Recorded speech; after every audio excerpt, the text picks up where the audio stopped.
welcome everybody. It's my pleasure to host this second event after the summer. It's been great. Actually, I really enjoyed the participation from last event. I think we should give a few minutes to actually get people on board with the streaming. I can see the count now of those who are actually connected viewers. There's just one. I hope it's not me. But they're coming, I'm sure. Last time we had a lot of participation. So maybe I can start and we just, we get going with the introduction and then I'll give the word to the speakers. So let's go with that. Okay. I hope you can all see the presentation. So I'd like to welcome you to this new and latest OWASP virtual meetup. I'm Alessandro Bruni. I'm associate professor at the IT University of Copenhagen. And there's a whole team behind me who I'd like to thank for the hard work that they've done to put this event together, to get the speakers, to get the organization going, the social media, and everything that goes around an event. It's really really helpful to have such a team behind. So, there is some slight issues here with the presentation, but first of all, I just want to spend a few minutes of introduction. I don't want to bore you too much. We have two great speakers today. There's Tim Jørgensen, who's the program chief of cybersecurity in the Danish Industry Foundation. And he was chief strategy officer of defense and security at Therma-AS. He has a long list of titles. He's worked for the Danish Ministry of Defense, and now he's a professor at the Copenhagen Business School. I hope I gave a good introduction. So Tim will share his insights on several years of first-hand experience and will tell us about what they're looking for when investing in new cybersecurity projects, what is he anticipating, and what's happening for the future. So Tim is going to give us a bit of a perspective of what are key avenues for the future when it comes to cybersecurity. And then we have Rasmus Fruergaard-Pedersen, who's a software engineer at Kamstrup, security software engineer, and he's going to talk us about translating technical security to business risk, making security a competitive parameters, and what happens when you want to make a secure product in a complex business environment. So we're going to have it this way, just a 5 minutes introduction, which is almost over. Then we'll take a 30-minute presentation from Tim. There will be time for questions at the end. You feel free to make questions on the chat. I hope you can write on the chat that we see some comments. And then we'll maybe take a short break and give the word to Rasmus for the second talk. And at the end, we'll just have a little panel of discussion and conclude. If anybody wants to join the Jitsi chat that we have right now, you're very welcome to do so. It's always really nice to have some interaction. Last time we had questions from the YouTube chat. I'm gonna take questions from the YouTube chat. If you don't want to show up but you want to make relevant questions, you're very welcome to put questions there. But this is meant as an open place for networking, so that's how it is. Just a few shout out to the OWASP, the DK local chapters. We have chapter Copenhagen, we had chapter Denmark. It's kind of dead, but the idea is that now it's being replaced by the two cities, Copenhagen and Aarhus.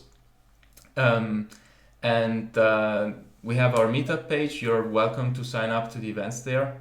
And also we have a page on the website, the official OWASP website. You're welcome to contact us there.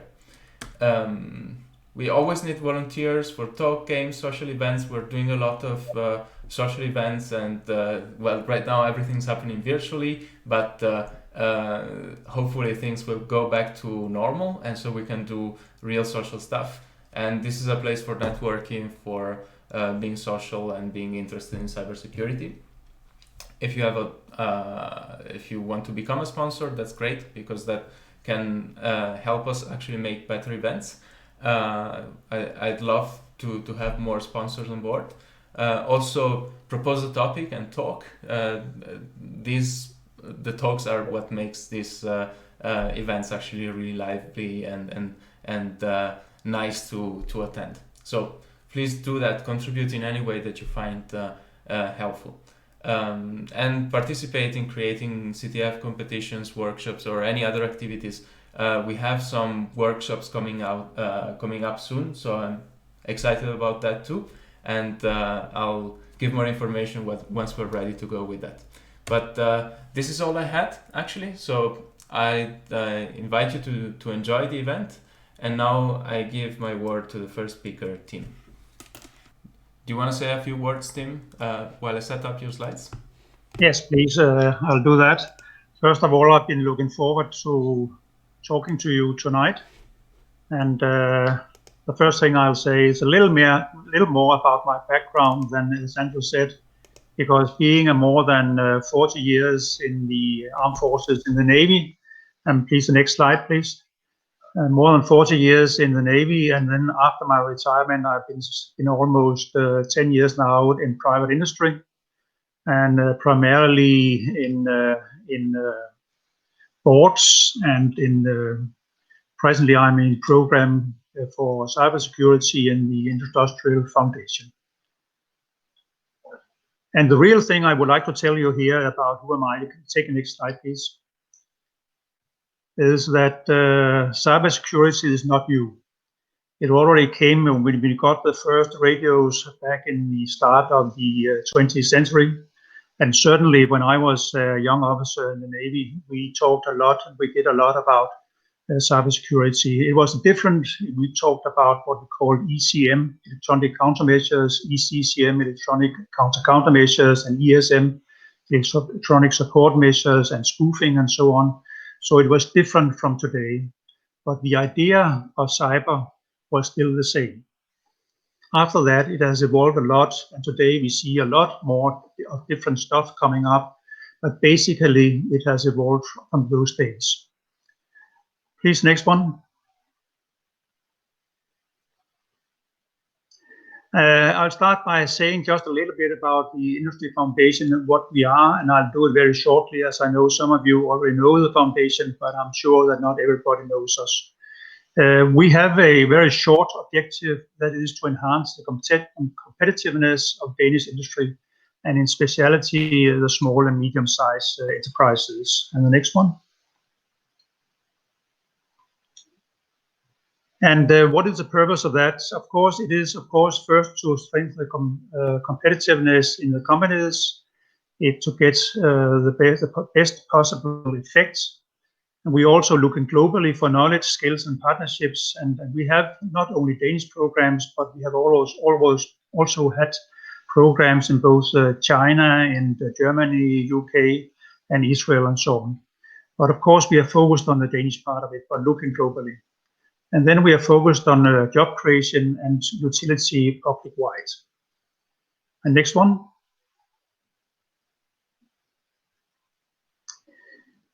What is a foundation? It's an engine, you can say, to give out money to specific objects. We have equity amounts about 4.5 billion kroner, and that's of course going up and down in these corona times, but in the long run it stays about the same, which means that we can hand out about 250 million kroner each year, and presently we have a little more than 200 projects, and that's a lot. And of course it's not all the same. Some of them are very short and very small, and some of them are going over many years and are quite big projects. And next one.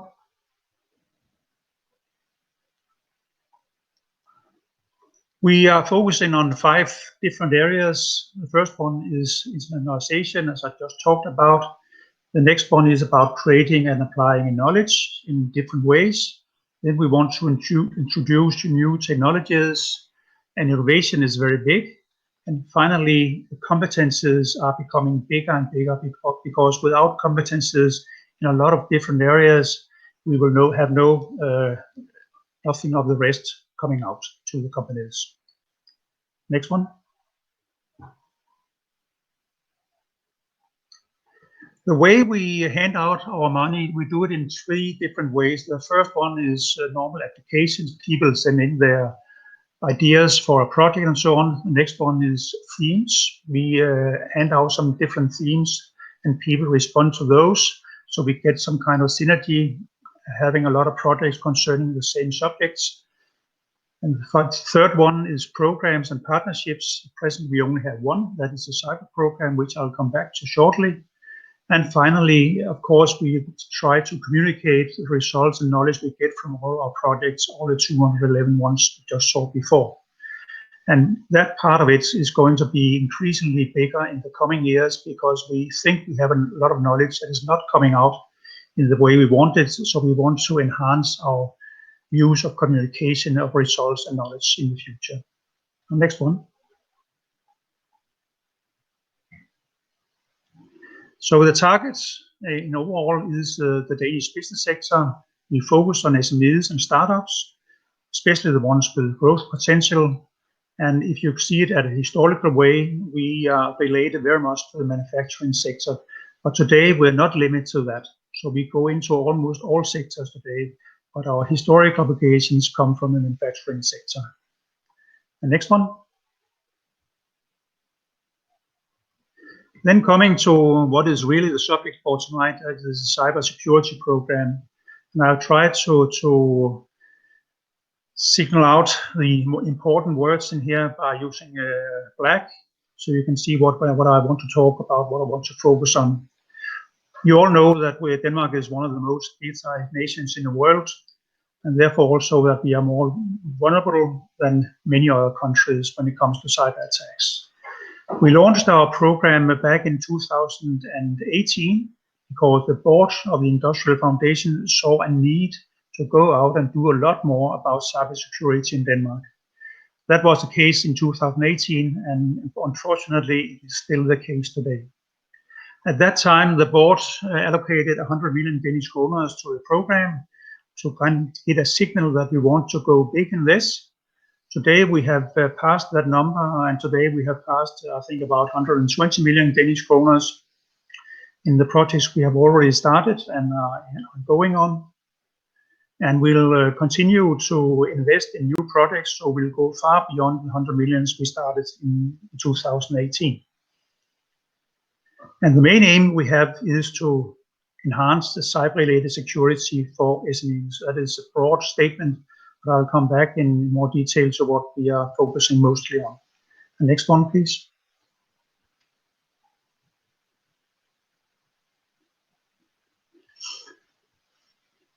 We see ourselves in this field concerning cybersecurity as a unique player. And the reason for that is that we are different than most of the other organizations, ministries, foundations, and so on in the area. We are unique in the way that we are not connected to any political issues at all, no parties, no political mandate whatsoever. We have our own money, so nobody can tell us what to do and what not to do. So we can play freely, and we can partner with anyone we want to partner with. In any sense, there is no limitation to what we can do. Of course, we have our own limitations, but in general, there are no limitations.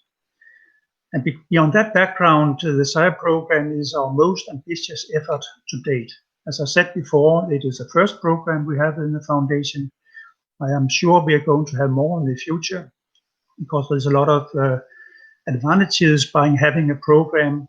And the difference between a program and the rest we do is that we try to find our partners, we try to find our projects, and we try to, together with people, interested in having the projects, we try to find the right way of doing them so that they can fit together, so that we can get the most out of it, and so that everybody is satisfied what is going on. So that is very important. That is what the program can do. Of course, it demands a lot more of ourselves. We use a lot more time on each project than we do if we just had applications to come in. But we think that in the end, this effort is going to mount into a much bigger effect. So that is why we're doing it. We have already worked for more than 2.5 years now, and we have started more than now 17 projects and initiatives. Some of them are very small. 3 of them have already finished. That was 3 small ones. And so we still have 14 right now going on, and we have 2 or 3 more coming up in the coming months. So, and most of them will last for between 2 and 4 years. So they're quite long, some of them. Some of them are big, some of them small, some of them are very small. We really try to break down the silo mentality. What I mean by that is that a lot of the other organizations and so on in this area, the cybersecurity area, they come with a certain background, which means they have to focus on a special issues, or they have a special part of the industry they want to focus on, or they have different other things they have to focus on, which means that they do not have the ability to go in and see the broad picture as we do. So that is what we're trying to kind of have everybody partner about a more broad way of seeing the cyber area, and therefore getting more broad results. Another difference between us and most of the other investors in this area is that we are willing to take risks. Especially public organizations cannot do that because they are public and they have certain limitations in going into and invest in different areas. We can go in and decide ourselves whether we want to invest in something that might be a bit risky, but which also in the end might give very good results if we take the risks involved. So we do that.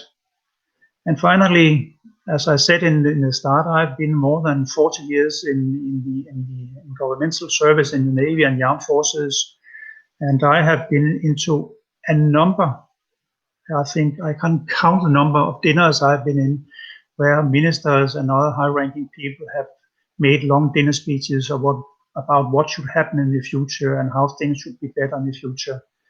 And I've also seen that not much of it in reality came out.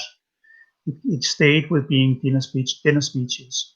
What we want to do is, as I said in the end here, no long dinner speeches, a lot more action. We want to see results, we want to see things happening, and we want to see things moving so we get better concerning the cybersecurity. Next one, please.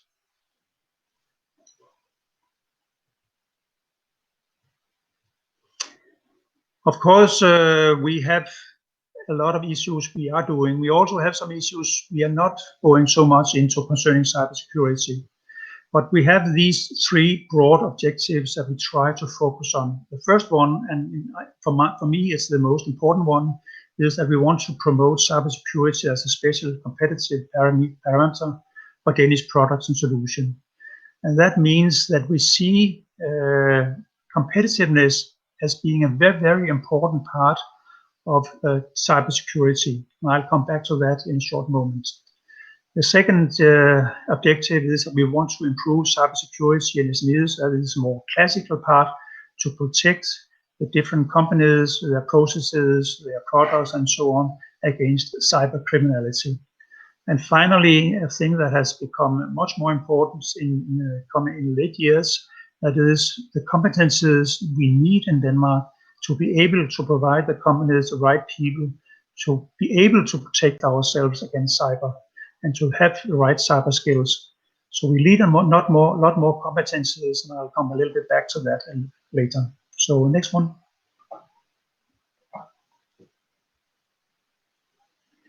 The first objective about competitiveness.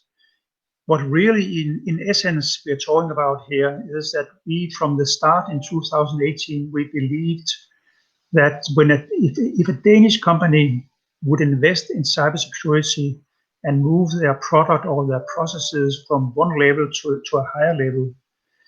If they did that, they would have better products coming out in the end from the company.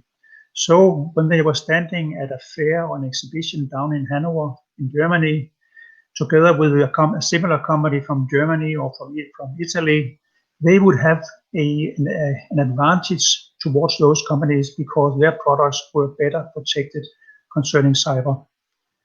So therefore, we see this as a very, very important issue more and more in the future to secure that Danish companies understand that they have to invest in cybersecurity, both for their products and also for the processes inside the company. We have started several projects in this area. One of them is called Cybersecure IoT in Danish industry. It is run by the Alexandra Institute and some other partners. And it is about raising 20 companies, in this case, from one level to a higher level, so we can show what can be done in this area. And we can use those 20 companies as examples to the rest of the industry to see you can do this and how you can do this way. Another issue concerning competitiveness is that we need to have a stronger ecosystem of innovative companies and startups in Denmark than we have today. So we are going more and more into startups and see how can we help startups becoming more than startups, becoming real companies and go into this sector so we have better and bigger companies than we have today. 1.5 years ago, we established the Danish Hub for Cybersecurity, as I'm sure a lot of you know. And the idea in this hub that gathers all the universities and some of the GTS institutes and some other environments in Denmark is to try to coordinate the activities and to find ways of supporting startups and get them to become bigger and better. So we want to try to use this hub for that purpose in the future. Finally, we have just started a new project called Security by Design in Digital Denmark, and that goes exactly into the problem we have that a lot of the products that the companies in Denmark, the small companies produce today, they are produced first in the original way of when you evolve products, and then when they are finished, the companies are starting to think about how can we protect this product against cyber. And that is not going to work in the future. In the future, you have to start by designing the cybersecurity when you start designing the product. And that is what this project is about. I think that is going to be very, very important in the future. And the important thing is also that it is a very different way of thinking you have to do by talking about security by design in the start of a product. So this is a bigger change than maybe it seems when you look at the text here.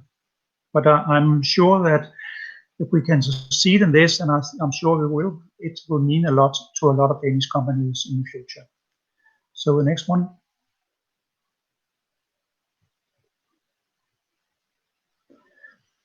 Concerning the more classical protection of Danish companies, we are doing a lot about awareness and so on, and a lot of are doing the same.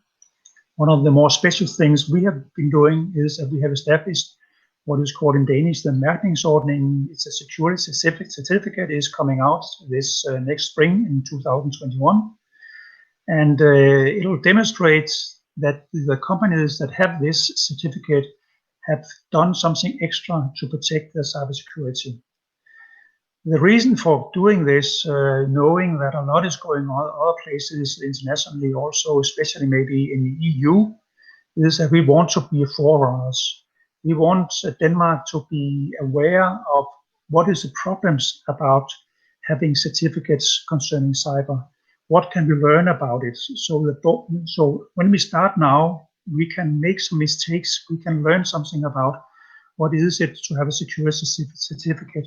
And we'll be much, much better to participate in the discussions in the EU, for example, when the EU is going to have their own certificate. And the idea then is that this Danish certificate of course, will be part of the coming EU certificates. So then it will probably disappear at some day, but we'll have the ability in the meantime to influence what is going on in the EU in a much better way than if we didn't have this certificate here. So the next one.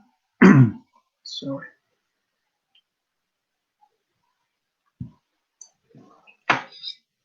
That was the one I talked about concerning competencies, and we have done several projects in this field. One of them is called Cybersecurity Location Facing Youth.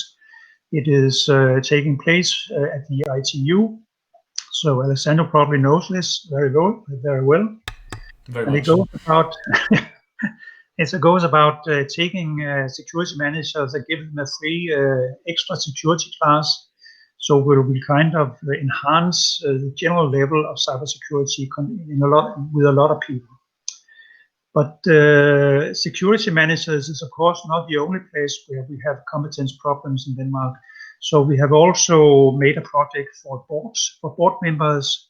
We do that together with the Copenhagen Business School, and we expect several thousand board members to go through this training or education. So we'll have the boards to know a lot more about cybersecurity, because if the concern in companies about cybersecurity is not coming from the top management, it's not going to work. It's not going to work if it's only the IT security managers that raise the problem.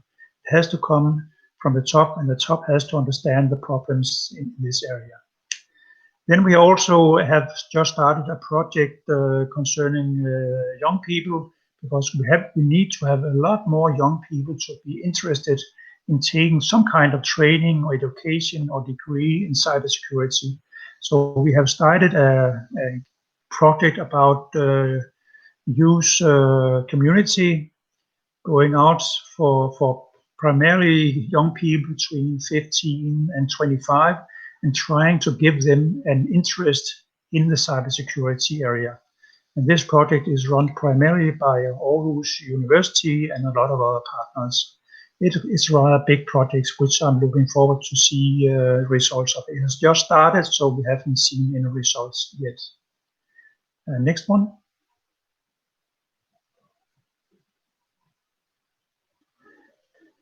My aim here tonight is that I hope that following my speech here, a lot more of you will think about, could we think about a project that we have the industrial foundation to finance? Maybe not yourself, maybe you just have an idea, but if you have an idea, if you think about who could be the partner, who could be part of this project, we would very much like to hear from you, because we want to invest in a lot more projects concerning the cybersecurity.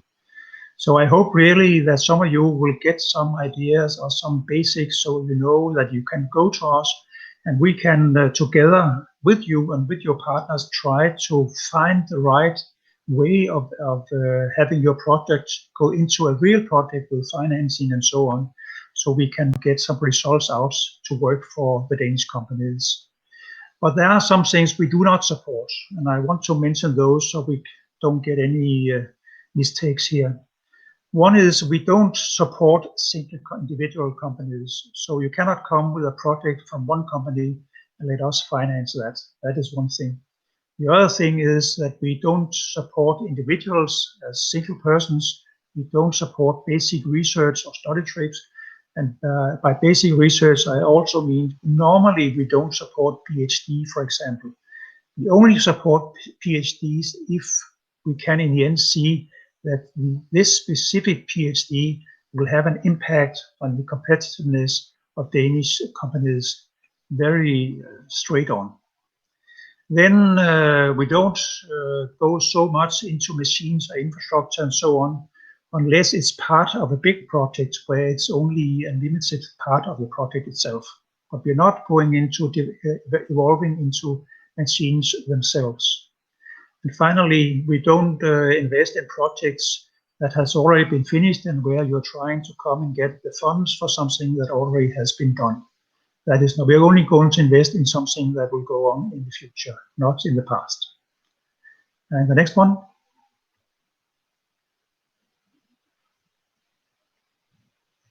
So before you take contact to us or send your application, please go into our website and look through our other cyber projects. You can see the 17 projects I mentioned before. And what we really look for is to find synergy between all the projects that we have. So if you look at the 17 projects, see what is between those and see what is it we need to get more synergy in these projects. What is it that can bind 2 or 3 or 4 projects together?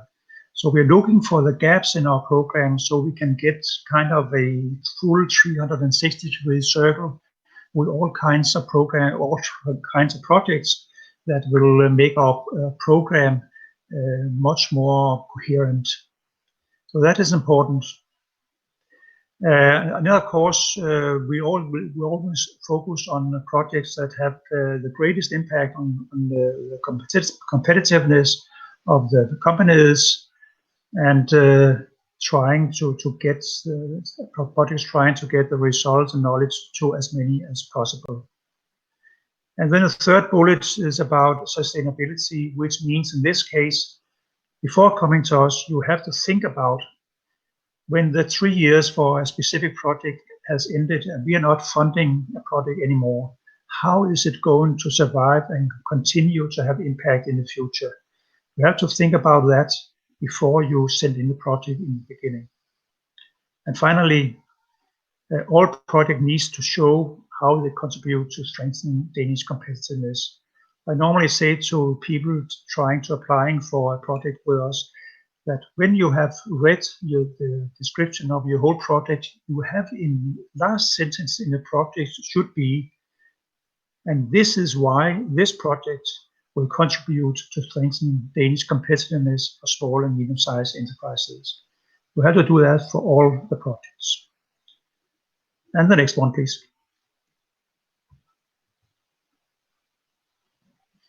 Then finally, before I close, I want to talk a little bit about the future. As everybody knows, we are one of the most digitalized countries in the world. And at the same time, the threats from cyberspace evolve every single day, hour and second. Every day we see something new coming up, something different than yesterday. And the problem here is really that the criminals are advancing faster than the defenders. And that is, of course, not the case in all areas, but in a lot of areas, the criminals, as I see it at least, are advancing faster than the defenders. That is one problem. Another problem is that not all, but most Danish SMEs, they have not realized that they need to invest in better protection for both their facilities and the processes and the products. They seem to believe that the attacks will only hit the neighbor, not themselves. That is the case today, as I see it. We have made some investigation in this, and that is still the case. I was a little bit surprised that not more Danish, especially the smaller companies, have seen the threat and are kind of reacting to it. But the real case is they have not.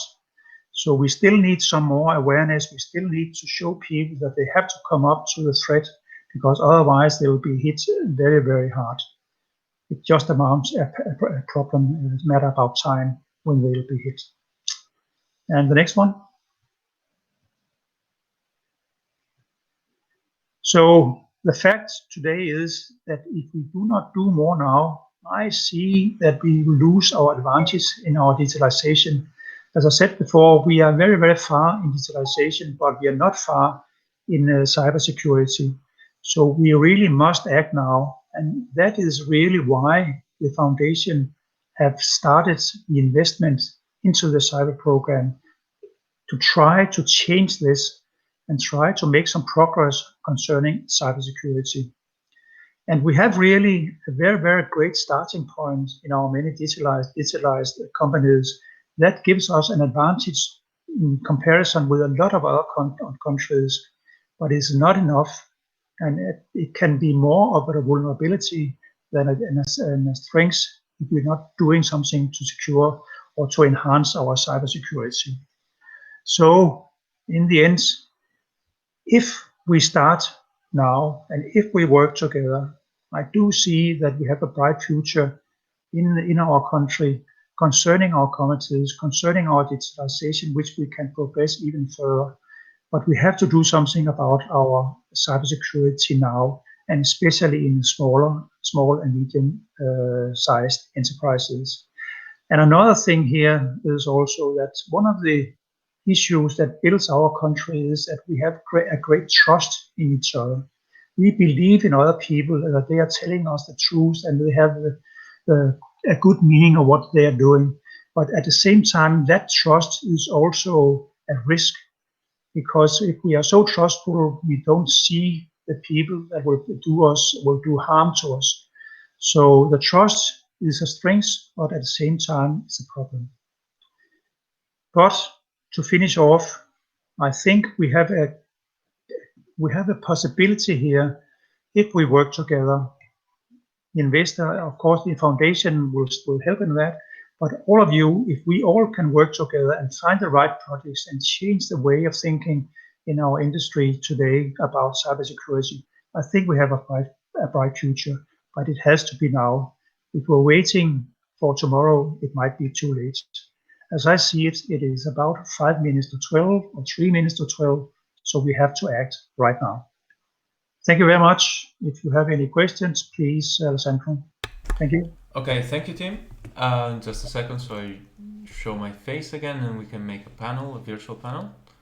I should find where we are. Here. Okay. Back to focus, and let's see. Okay. Thanks for the presentation. It's been really nice to hear your story. Actually, I should preface that I'm in some of the projects that you are sponsoring together with Jens, who's also here in the panel. You mentioned the CSSME project, which is this education for small and medium enterprises, which we do at ITU.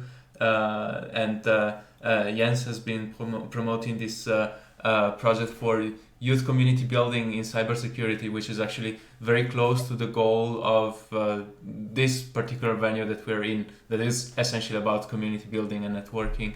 But this is specifically targeted at the youth, at the young people who are gonna come to the university or plan a career in cybersecurity in some way.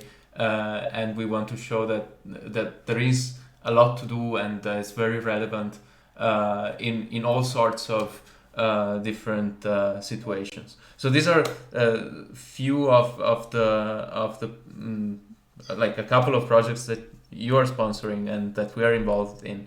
And there are many questions from the audience. Actually, I'm really happy that many showed up on the YouTube channel. So I don't want to take too much away here, and I'll just go with some questions from them, and then I'll let the rest of the panel speak. Okay, there's Jeffrey Taylor who asks, how does one participate in such a program or get more information about the program? I think you partially answered this, but maybe you can just briefly. Yeah, I think the first thing you have to do if you have an idea or an idea for a project is to look at our homepage, to see the projects we are already doing, and then to see, does my project fit into one of those? If it's the same, we might not be interested. If it's something different, or if it's filling out a gap between some of the projects that we already have, I think you should come to us.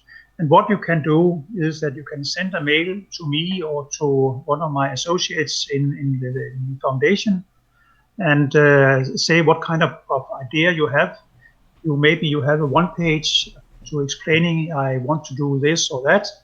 And then we will come back to you and say, yes, that sounds like a good idea. Shouldn't we have a meeting to discuss whether we can progress this in one way or another? Or we'll tell you, okay, this is not a good idea. At least we are not interested in going further on this project. So that is the way we do it. Very good. And so we have Syed Zishan, who asks, I used to work as a freelance. I got to know that most companies are not concerned about cybersecurity. I think you probably also stated this in your presentation. Yeah, but maybe I totally agree on that. Yes, I also agree on that, and I think like it's a problem exactly as you say. We should be creating value with cybersecurity, and there shouldn't be so much reactive process that we only react when we see that there's a threat that already attacked us, and then it's already too late. We need to do this proactively. We need to have more preparation in our cybersecurity skills and organizational skills. And I think that you made a big point here that we need to create value here with cybersec and not. Yeah, and I think, and in fact, I think that has developed for the last 2 or 3 years. Mm-hmm. When we started the program in 2018, I didn't hear anybody else than ourselves talking about this increasing competitiveness using cyber. But today, a lot more people are talking about it, and I see that as a positive development. So I hope for the future, a lot more will go into this way of seeing cyber. It's not only a problem or a threat; it's also an opportunity. Yeah, so I would like to follow up on that. What are the challenges that you see to make people understand that this is an opportunity? Because the situation we come from is that it's more of a threat than anything else. Yeah. That is why some of the projects I mentioned, we are using a lot of money on having examples, because I think just to talk to people is difficult, especially smaller companies, because they don't have the time to listen or to read a lot of stuff, because they are busy talking to their customers and to produce things and so on.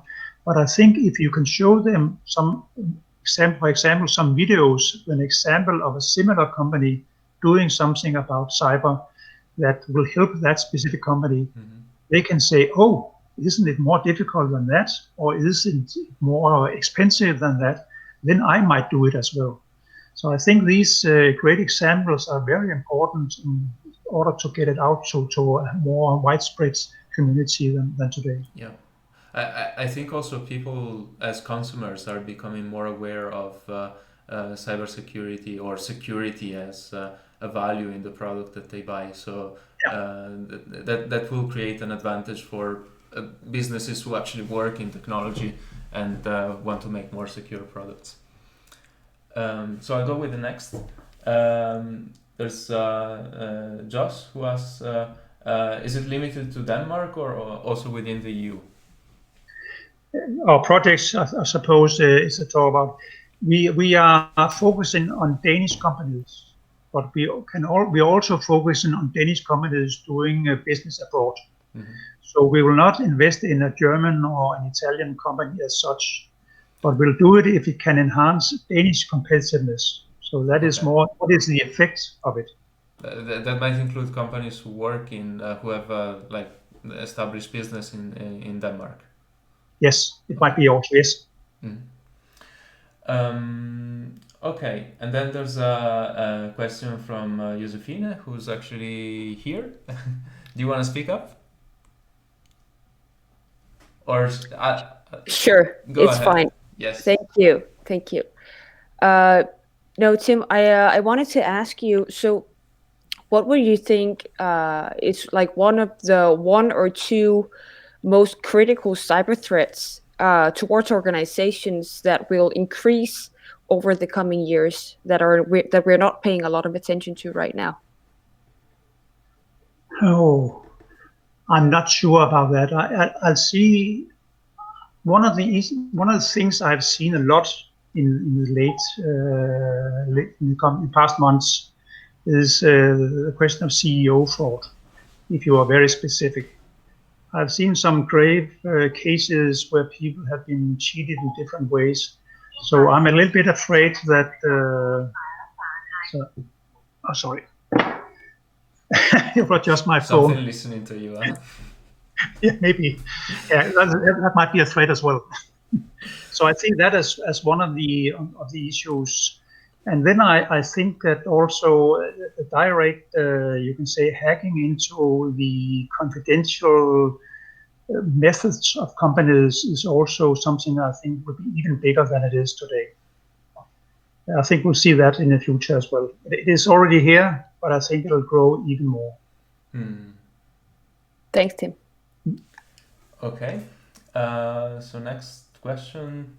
Do you have any cybersecurity awareness program? Yes, some of the. I also mentioned some of the programs. We have an app called in Danish Sikker Kollega that you can download. It's talking about awareness. We have made some videos together with Erhvervsstyrelsen, it's called. We also made a program recently also with Erhvervsstyrelsen, where we had Pizza Gorm, as most of you know, yes, who was featuring in those videos to make it public or to make it popular. So we have made different projects to enhance awareness. But it is not my real focus, that area, because I think a lot of other people are doing the same. But we are going into it because it is important. But it is not our primary focus area as such. That sounds great. Let's see. There's one specific question actually here. Are SMEs from Jacob and Mauro from Odense? Are SMEs ready for ENISA future certificate? I think you might know what ENISA is. Yeah. I don't think that the companies are ready, but I think that they'll be ready. And you can say that is a lot of things we are doing is trying to make them understand better or increase the understanding of what is going on and what is going to happen. So I think we have, as you say, we have to start crawl, and then we can walk, and then we can run. And that is the way we are thinking about this. And that is why we have to start as soon as possible, because otherwise other people will start running before we can crawl. So that is the whole idea behind a lot of the projects we're doing in this area. Can you also clarify to me what ENISA is, because I'm ignorant about that? I don't know exactly what ENISA is. This is maybe Jacopo can join the chat later on and then specify that. But I totally agree with you with like that this is a process. It's not like we are ready now or we are ready yesterday. This is something we need to build up, and if we never start, we're never gonna get anywhere. One last question. Jeffrey again asks if you have volunteers opportunity available. I think this is for us, but no, that's for both OWASP Copenhagen and the Danish Industry Foundation. So first of all, for you. What was the question? If you have volunteering opportunities available. So if people want to volunteer and help. Yeah, no, we haven't done that until now. But I haven't even thought about it. Okay. But it might be a great idea. So if anybody wants to volunteer, then let's have a talk, see what we can do. And I'll start thinking about what can be done and how we can do it and so on. It might be a great opportunity, but I haven't heard about it before and I haven't thought about it in this context. So, but I'm open to anybody. So please come. In our case, this is all volunteers. So if you want to join OWASP, then of course. But I think the main point here is to actually create awareness, create this sense of a community as well, because things don't start in a vacuum, right? They start in an environment where there's a trust toward better cybersecurity and better awareness and all that there is to it. So at least if you want to volunteer to OWASP, we have a group. I'll also post a link to the what's it called? We have a Slack channel where we communicate. We try to organize these events and to make new ones. So I'll do that at the end, so you get this information. But I think it's great to actually create more involvement and create a bigger cybersecurity community in Denmark in general. This is our little help here. Yeah. So we've spent a good 15 minutes on questions. So I would actually thank the speaker again. Thank you, Tim, for this great presentation, and also thank the audience, because it's great to actually hear interesting questions and interested questions from the audience from YouTube. I hope this can become more of a online or a offline thing where we do things physically as soon as possible. I'm really looking forward to get back to physical real life than staying in front of a computer the whole day. But I think this also creates an opportunity here that we can just connect and be here and talk about interesting stuff with you, for example. So thank you for that. Thank you very much. Yeah. Yes. And Rasmus, do you want to go on with your talk? Certainly. Yes. Shall I share your slides? It would probably be an advantage, yeah.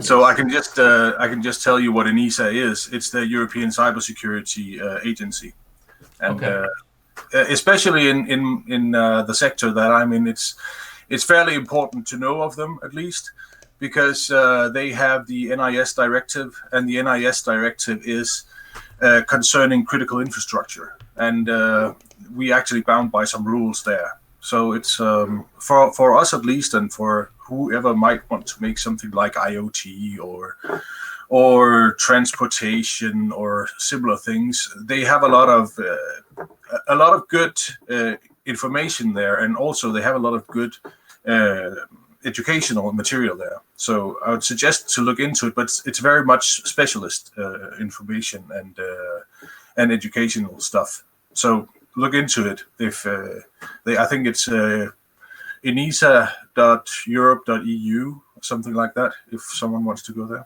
But yeah, so hi, my name is Rasmus. I'll just quickly present this presentation, because this will probably be more of a lecture. So it'll take a brief tour of the possibility of managing risk from a security standpoint. And I will be covering some concepts where you will see something on the slide, and I will be saying something that is related, but it will not be the same. So I will try to change slide at correct times and let you have a bit of a chance to read what it says. I know this may confuse some, and just to help you, our Queen Margaret, our Danish Queen Margaret, she is every year she's invited to a yearly meeting in the Sciences Society, and she listens intently, even when the topic may be something like enthusiastic lectures on string theory and time travel, because as she says, she may not understand what's going on, but if she does not try to follow along, she will have no idea. So if you follow along, you'll get a better idea of what it is that I'm talking about. So worry not, this is not rocket science or brain surgery, but it's just a perspective to understanding how you can get a start into getting in control of your business security risk. So it's pretty much something that would be interesting for some of the board members who will be attending some of Tim's courses. So could we change to the next slide? Yeah. So this is just the brief agenda. We can skip that and go to the next one. My name is Rasmus. I work for a company called Kamstrup, where I focus on security in all aspects of our development and production, that be software, hardware, or communication systems. I introduce and teach the security discipline to Kamstrup security champions and other security involved parties. I have a software developer background, but I've always also been a project manager, and I've been a team lead, and currently I'm doing some software architecture work and directing security initiatives at the Kamstrup development. So versatile. I consider myself a generalist security-wise. Kamstrup, it's an interesting company. It works in a lot of domains, as stated when I say that I am in a lot of domains. But it's in Kamstrup, we're going to talk about innovation, because that is one of the important things why I'm talking here. It's because in Kamstrup, innovation is the realization of the creativity and the domain knowledge into a product. So it's an engineering company, but its mission is, as stated here, to ensure clean water and energy to as many people as possible.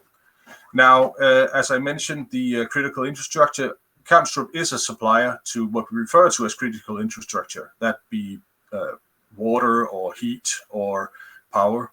And we have to be in control of the risks of the products we sell. And because of that, we have taken a stance, and we've said, okay, so we will have 5 main principles in regards to security. And I'll just read the headlines. We have on our webpage an explanation of them, but I don't want to go into detail with them, but I'll come back to something related to this later. So the first one of them is data encryption. And the second is role-based access. And the third is logging of activities. And the fourth one is multiple layers of security. And the final one is contingency planning. So they can be found on our website. And the point is that they signal to our customers and employees what is to be expected from a Kamstrup product. Okay. So, as teased earlier, the premise of understanding security is in a business context, that is based on having an understanding of what the business goals are. You may change the slide. Yes, thank you. We'll stay on this for a bit.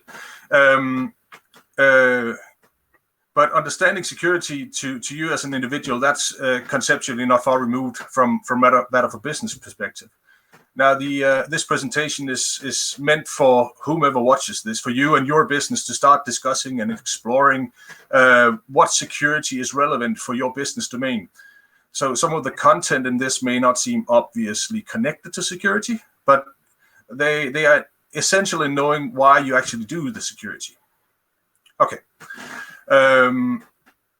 So first of all, what we'll be doing here, the agenda could have been here, but this is more or less, I'm going to start with some terminology and I'll move on to some concept, and I'll finish with some more information on how to do things.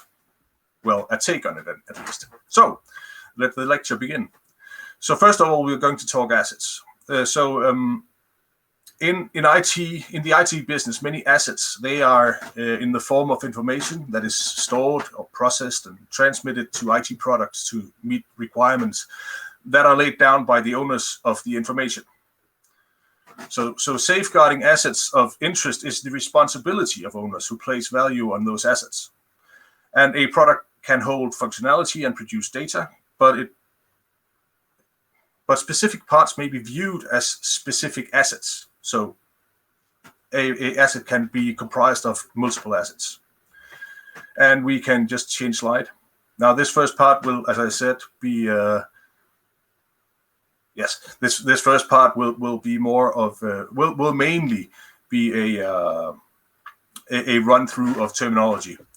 So here we go to risk, because where an asset holds value, a risk is a calculated indicator. That makes it possible for business to evaluate which decision may be the most favorable one. And risk is related both to gain and to loss in a business context. And in security, risk is mainly thought of as an instrument in reducing loss. So we can go to the next one. And we look at threats here. And threats can be described generally as demonstrated here, or specific, such as theft of IP, the Coca-Cola recipe or similar. Threats can be classified in various ways by origin, location, medium, or goal. And origins of threats, they relate here to the intent, such as whether the threat is deliberate, accidental, or due to negligence, or even potentially environmental. We can go on to the next slide. Now, vulnerabilities. So, vulnerabilities in controls, they serve as protection for specific assets, and they provide paths to adversely affect these assets. Now, a vulnerability can be a lot of things. It can be a broken lock. It can be a defect seat belt. It can be a firewall configured incorrectly, or potentially an interface not validating input correctly. And we can go to the next slide, please. A threat agent, as I was just hinting to, they are any potential entity that may adversely affect an asset. So we're talking a lot about assets here, and because they're important. So these threat agents may be internal, external, or opportunistic, dedicated, or accidental. And understanding that depending on the asset and that you have nature even, that may be a threat agent. And that indicates that threat agents, they are not necessarily easily identified. And we can go to the next slide. So, threat models. Threat models, they are central to most decision making. Threat models are rarely mentioned, but it's the process through which businesses and individuals identify how assets may be threatened. Now, individuals generally threat model based on their personal interests, where businesses, they generally threat model based on their assets. And the point is that whenever you have an asset and you know what the asset is, then you have the best. You who know the asset, you're the one who is probably best able to threat model it because you see the value on the asset. And we'll get to that now. So next slide, please. So we'll look into value. Now, to define it at least. So value is the basis of motivation. And to understand what holds value, it becomes possible to compare the value of assets. Now, value is essential to define such that assets and their states may be intercomparable. And I've mentioned the states here. The assets, states existing, abused, and removed are referring to a monetary value for a business in the life cycle of an asset. An abused asset is the product of an asset becoming a liability, just for those who do not follow the point of things being abused here. And we can go to the next slide. Now, so the business objectives here. So having an understanding business objectives, any contributing part of the business understands what it impacts. So a contributing part of a business understands what that impacts. I hope that makes sense at least. But the business objectives exist on the basis of one or more asset states, and they are also often comprised of other business objectives.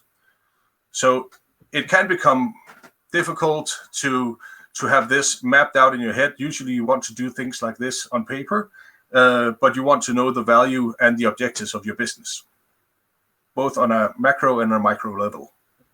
And we can go to the next slide. Pardon me. So, security and compliance requirements. So compliance should be evaluated and given specific asset value according to the asset states. Now, it's not all industries that are restricted by compliance, but we see a lot of industries that are. They have a greater focus on security usually because they are actually required to think about it. And we have security requirements. They are central in order to define what assets must be protected and in which way they must be protected. And being able to state the value of a security requirement based on a business objective that provides a direct relevance to the requirement. And we can go to the next. Yeah, so into domains we go.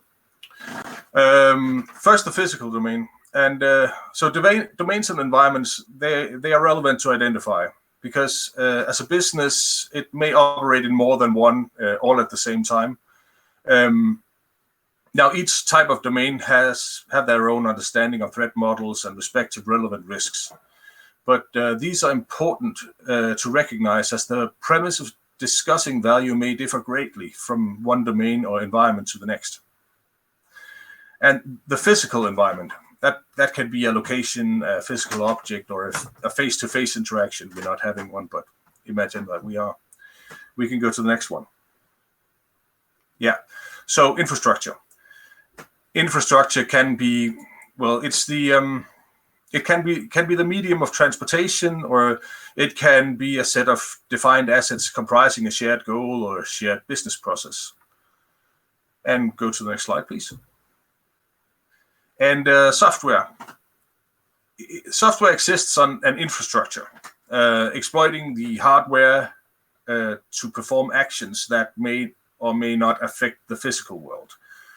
But understanding that software is not static, and that it, as a domain, changes at even the smallest alterations it inhabits.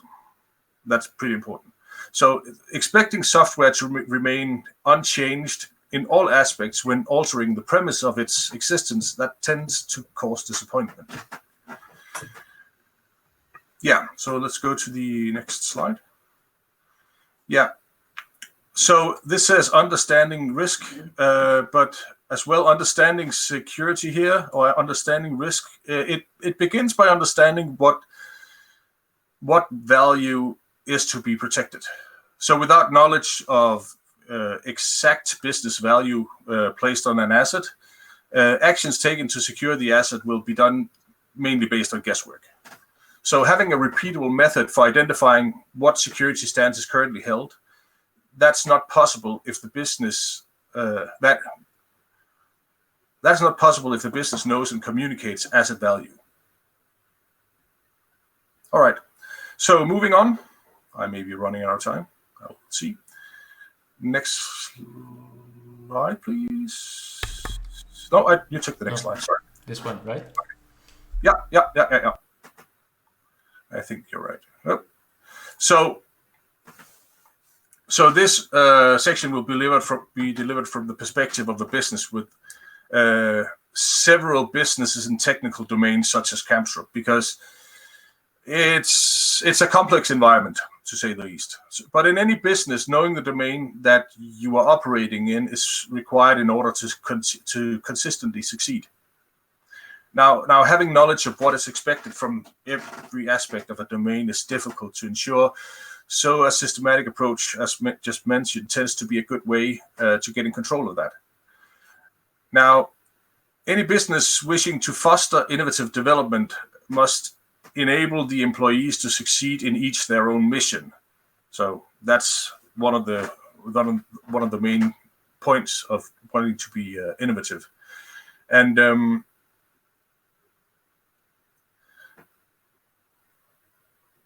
this point of a presentation will probably be where you would point and say you can substitute whatever specialist discipline you want here with user experience or security or another specialist discipline, because businesses must have a certain level of understanding in various disciplines.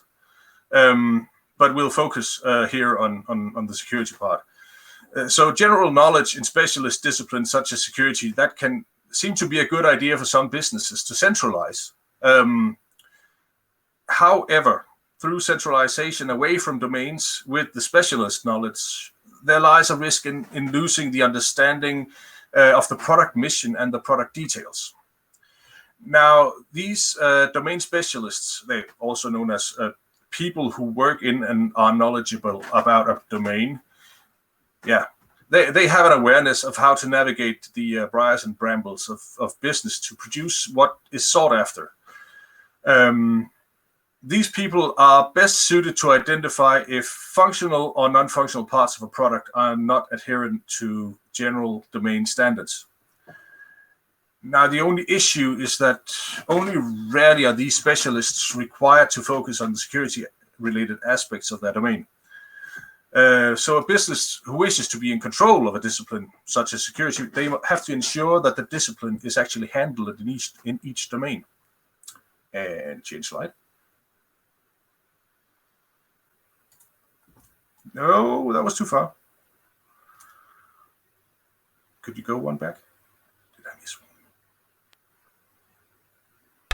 one? Is that good, or am I missing a slide? Yeah, I'll just stay there.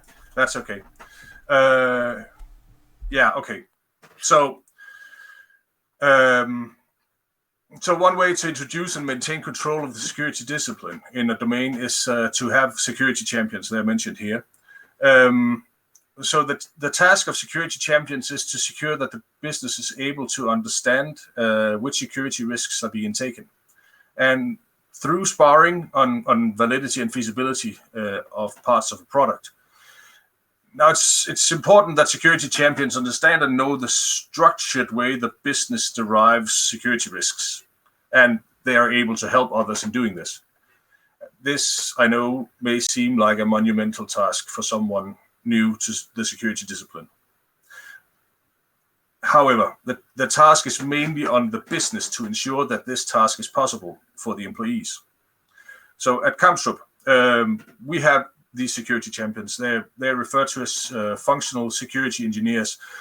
Their responsibilities lie in sparring on security feasibility in early stages of idea development. They spar on what security requirements should be considered for products. They have a responsibility on sparring on threat modeling of products, and sparring on working with and calculating the security risk. And through this, enabling the business to know what the security risks for each product may be. Now, security champions must know what business goals they are protecting, but also have an understanding of security in their domain. Now, general understanding of security is that you know your assets and to what acceptable degree they are protected.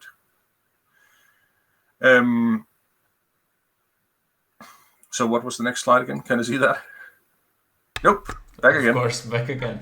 Back again. Yeah. There you go. I seem to be missing one. There we go. Now, technical issues, which may be security related, that are identified during an innovative and developing new products that can be difficult to address if the business does not realize the impact it may have on asset values or asset goals. But businesses, they must have a structure and method for any domain to communicate these technical issues, such that it's possible to react upon them. So here we can point again to the specialist discipline and agitate that this statement holds true here as well. But what may this formal structure be? So we in Kamstrup, we make a formal security risk assessment of products, which is enabled in part by our development process demanding it, and by our functional security engineers sparring with the business on what may be an issue and how that may be a risk.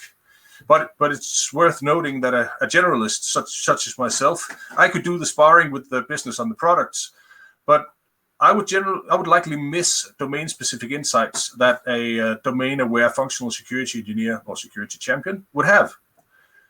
So the approach at Kamstrup is to convert a technical issue to a business risk, which centers around understanding, calculating, and communicating technical issues as annual loss expectancy. And this makes it possible to directly evaluate a business case against a possible security risk. Usually mitigations are relevant to introduce, but that's at the business's discretion. Now we can have the slide change. Pretty sure I'm ready for it now. Yeah. So how is this technical risk converted into annual loss expectancy?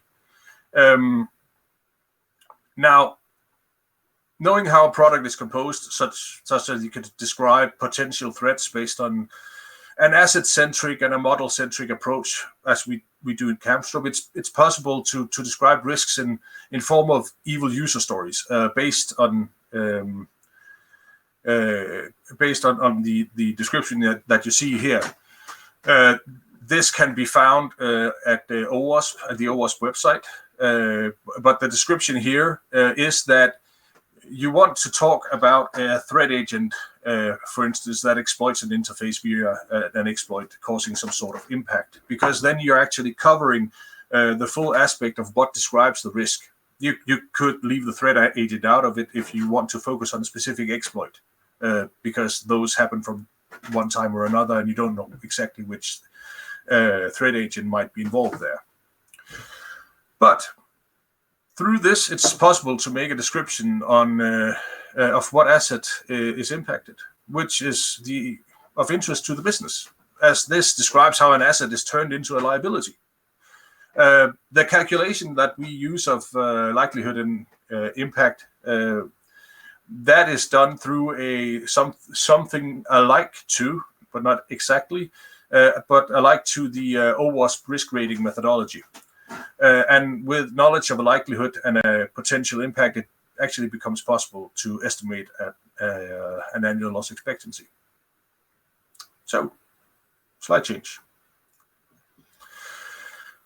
As mentioned, so products at Kamstrup, they adhere to the security principles that we communicate on our website, which for any business is a good way of openly showing to what extent for us Kamstrup is dedicated to protect products and customers as well as end users. So we have customers who are those supplying the water or gas or heat or power, and our end users is, well, it's you and me.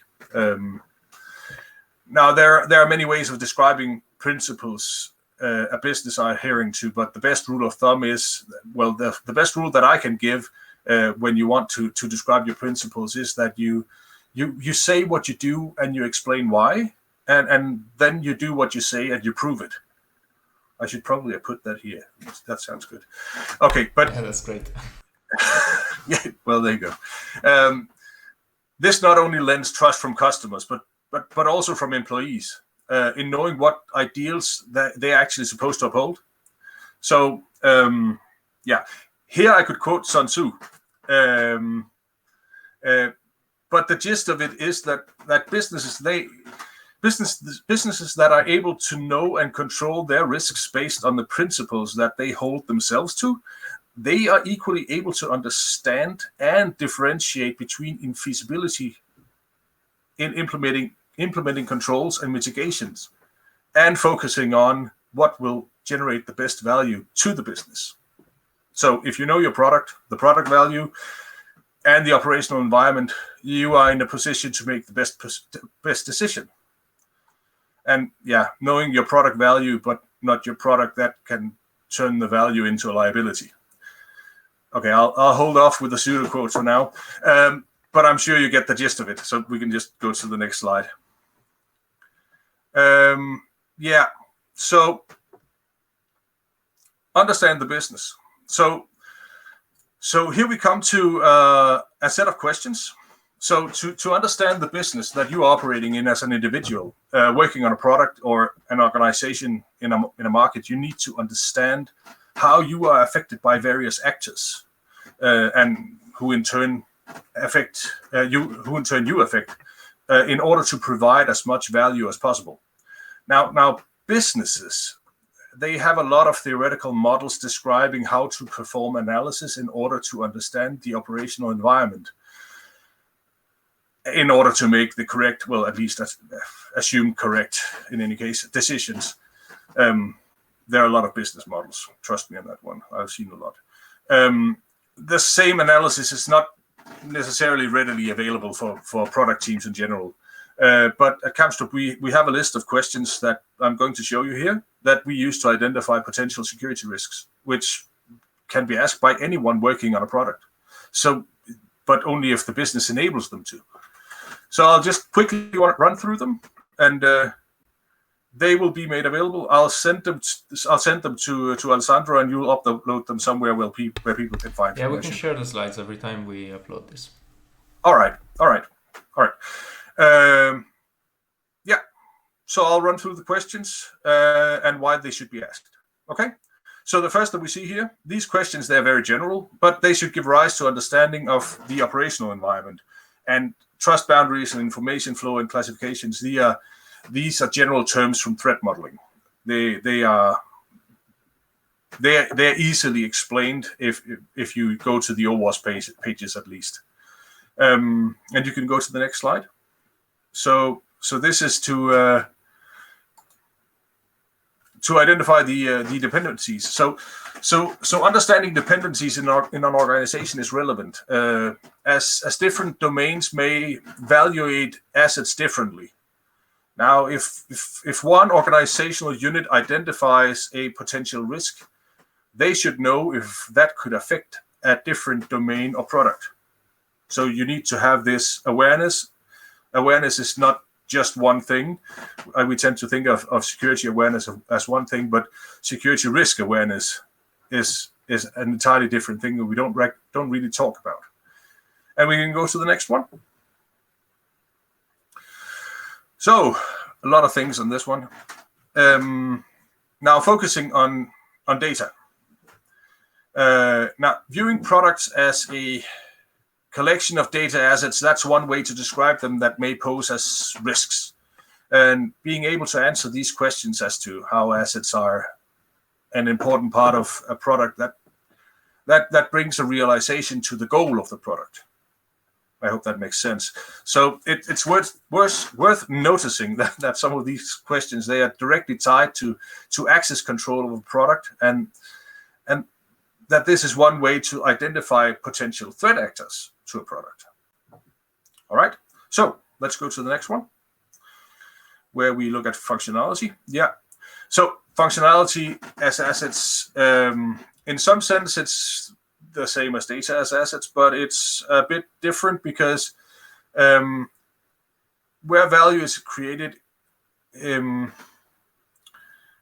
it's important in every discipline to understand their importance, and it's key to understand what impact there might be risk-wise on the functionality assets, because they can affect potentially different things than the data. Yeah, and let's go to the next slide. Yeah, and finally mitigations. Any awareness on where we already define any type of baseline or set of principles come in handy when we are talking about what might be need to be mitigated. So focusing, understanding what the product mission may be will indicate where mitigations should be focused. Yeah, and as you see, which mitigating measures you might have taken would actually show you already some of the information that's tacit knowledge hidden somewhere. And you can go to the next and probably final slide. Final slide. Yeah, that's it from me.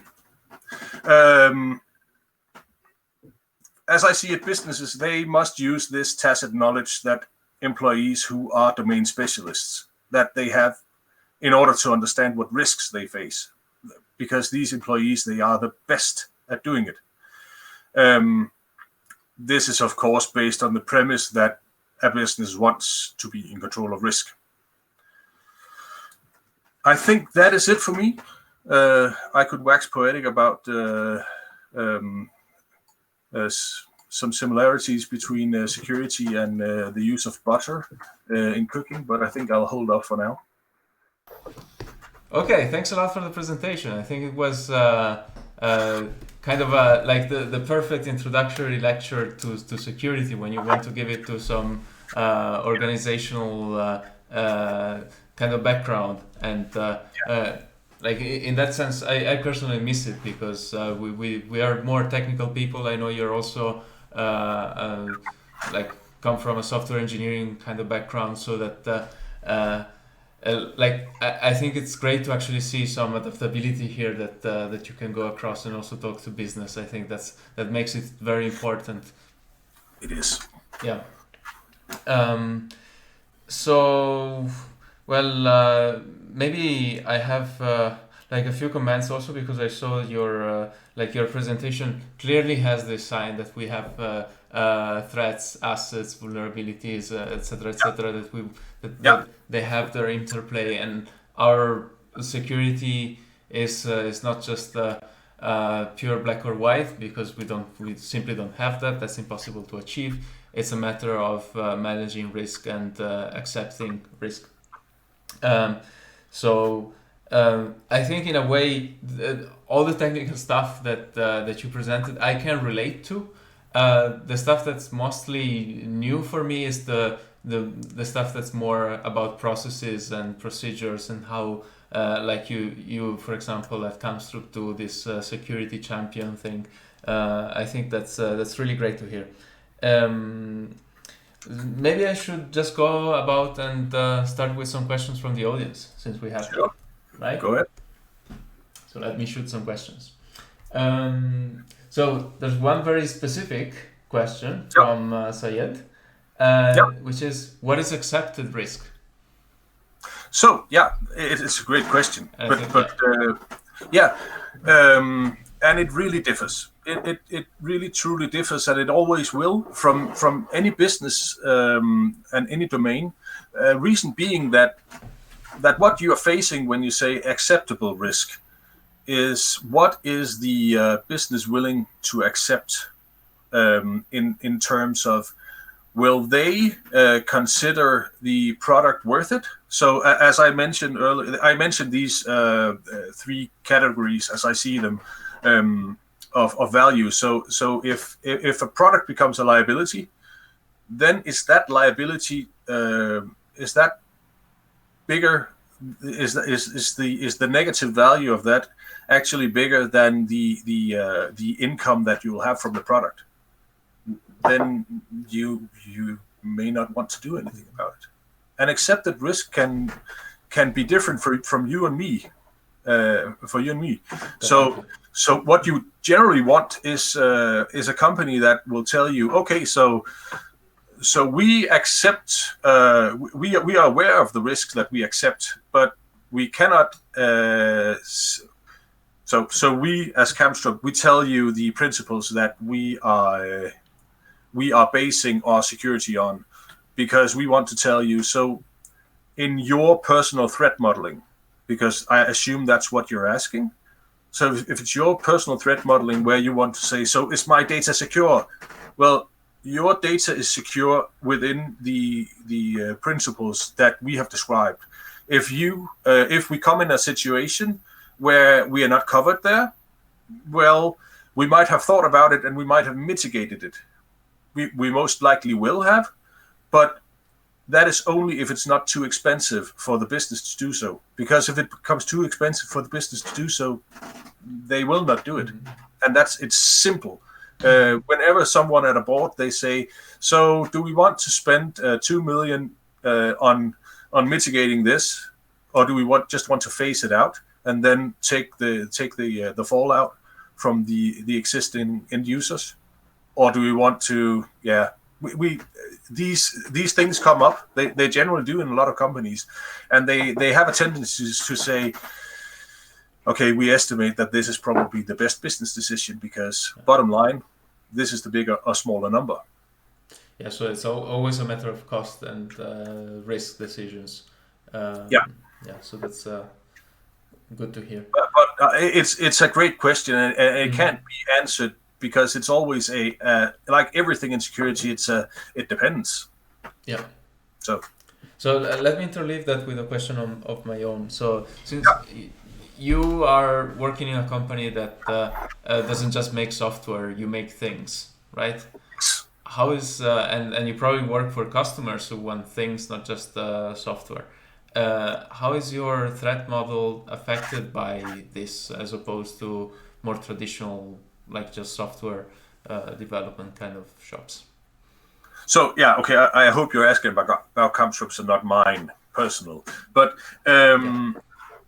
So Kamstrup's threat model regarding looking at the devices that they have and the systems that they have, so the software. So let's say you have something running on a cloud solution. Yes, we have those things as well. to what degree will they actually be able to trust a water meter? So we tend to see a focus on saying, okay, to what extent do we want to trust this? How should this be able to actually affect the operations of whatever goes on in the cloud? Because we are bound by some regulations. They are not. Some of them are not very strict. Let's be fair and say that. So we have to improve ourselves because regulations and compliance, that's pretty much just a baseline. That you want to say this is the low bar, and you want to go beyond that. So our threat model is actually affected by us saying, okay, can we trust this water meter, or can we trust this communication infrastructure thing, or can we trust this user being on this system? So we pretty much treat every device as a user. Right. So you have to have we have some access control matrices that show which role is able to access what. Some of them are slightly insane, but they will be. Of course. You have to be able to map this out, because you need to know what risk you're actually facing at which point. So yeah. I think this also. I don't know if it's the case for you, but at some point it needs to become dynamic, right? It's not trust is not just a property that is innate in something or somebody. It's something that is given and is being taken away. Especially, I see, for example, when you have this kind of like we're all working from home now, and like the trust in the corporate network infrastructures. Like the trust scenario has changed completely, because now we have maybe our own devices and we're connecting to the work environment, and I think that relates also to developing things, because you have to have some threat modeling and some actions based upon this threat modeling that are no longer assuming that you completely trust even your own network, and that you can rely on your own data. So I think taking into account this kind of considerations is really important, if you want to comment. Yeah. So one of the things is that I don't know how many people working from home are actually segmenting their own network because they're not trusting their work computers. But well, those are personal threat models. So it goes both ways, right? It goes both ways, definitely, because I know what's on my machine at work. And yeah, so the question is generally when thinking about moving something to we actually just pretty much just distributing our network a bit further.